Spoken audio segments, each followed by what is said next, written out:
dangerous. Like, it isn't like it's not necessary. Don't get me wrong. It's necessary.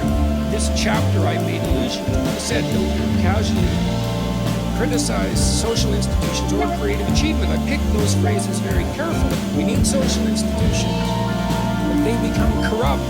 And so we need creative revolution, but it can get out of hand. And so there's this constant war between the strictures of tradition and the transformation of creativity. And you can't say who's right. You can just talk it out. But you know what, the psilocybin, you take one dose and have a mystical experience, and you move from 50th percentile openness to 85th percentile. With one dose, it's a major neurological rewiring. It's stunning. It's stunning. And you know, you could say, well, I'm sure there are things about that that are good. Like Jung said, beware of unwisdom. It's a good quote. It is a good quote. Jung really puzzles me because it's never clear to me how he knew the things he knew. And that's one really good example.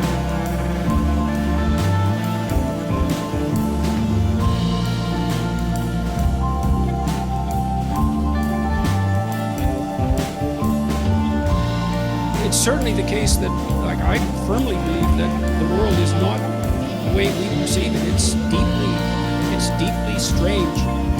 And I do believe that the hallucinogens reveal that. And I don't think that attempts to drive them underground have been particularly fruitful. One of the consequences of the war on drugs is now we have like 500 psychoactive chemicals instead of 20 or 30, because chemists keep chasing the laws. So making it illegal doesn't look like a good solution. I wouldn't. That doesn't mean we have a good solution.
Able to put words to it, in what ways do you think reality is deeply strange? Can you elaborate on that anymore?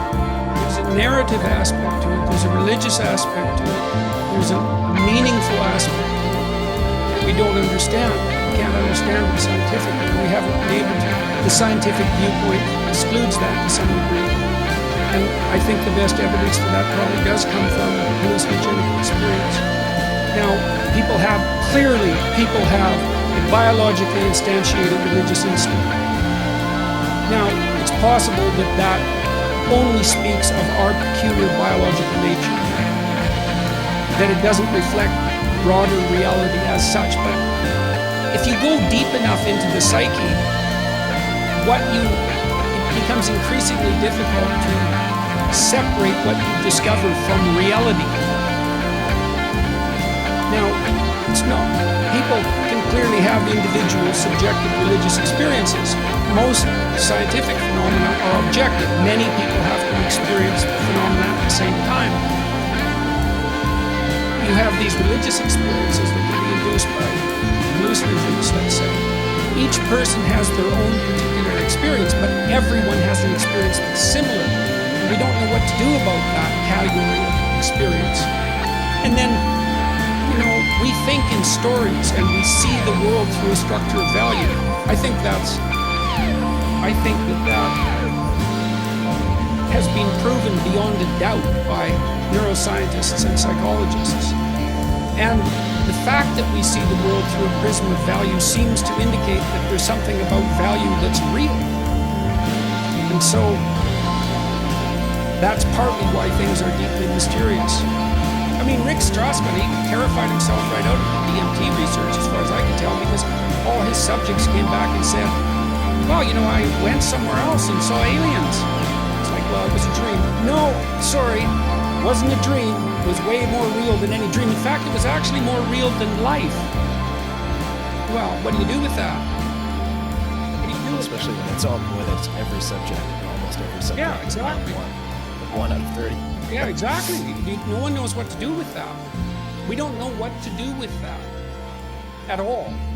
And yeah, I mean, it's beyond comprehension.